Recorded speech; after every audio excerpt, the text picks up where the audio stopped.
প্রতি বছর 2nd November All Souls Day আমরা সেলিব্রেট করি। তোমরা অনেকেই জানো। যারা আমার পরিবারের নতুন সদস্য তাদের জন্য আজকের দিনের গুরুত্বটা কিন্তু আমি আবার তোমাদের সাথে শেয়ার করব। তোমরা অনেকেই জানো যে আমার শাশুড়ি মা যেহেতু খ্রিশ্চান ছিলেন, তাই সেই সূত্রে এইবির মামা বাড়ি কিন্তু খ্রিশ্চান।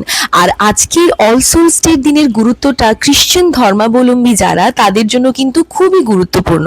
আজকের দিনটা কিন্তু প্রয়াত পূর্বপুরুষ যারা আমাদের রয়েছেন তাদের উদ্দেশ্যে শ্রদ্ধাঞ্জলি জ্ঞাপনের দিন। তো যথারীতি আমরা চলে এসেছি প্রত্যেকবারের মতো ভবানীপুর সিমেট্রিতে, যেখানে রয়েছে কিন্তু আমাদের পূর্বপুরুষরা। আমি যতদূর শুনেছি এইবির দাদু ছিলেন বার্মিজ, মানে আমার শাশুড়ি মায়ের জন্ম হয়েছিল বার্মাতে।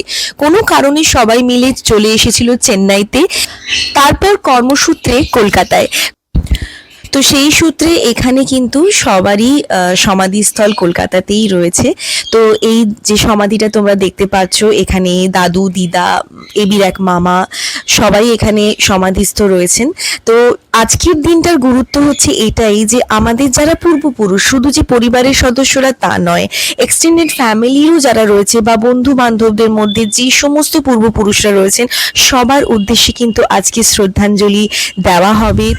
প্রভু যিশুর কাছে এটাই প্রার্থনা করা হবে যে তাদের যেন আত্মার শান্তি পায়, তাদের যেন সমস্ত ইচ্ছা আমরা পূরণ করতে পারি, তারা যেন আমাদের ওপর প্রচুর প্রচুর আশীর্বাদ ঢেলে দেয়, যাতে আমরা আমাদের আগামী জীবনে, আগামী দিনে আমরা আরো সুন্দরভাবে, সুস্থভাবে জীবনযাপন করতে পারি।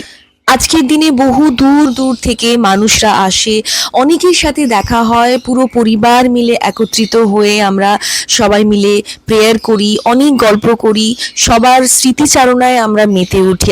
আর আজকের দিনে চারিদিকে মোমবাতির আলোয় আলোয় ভরে ওঠে পুরো জায়গাটা।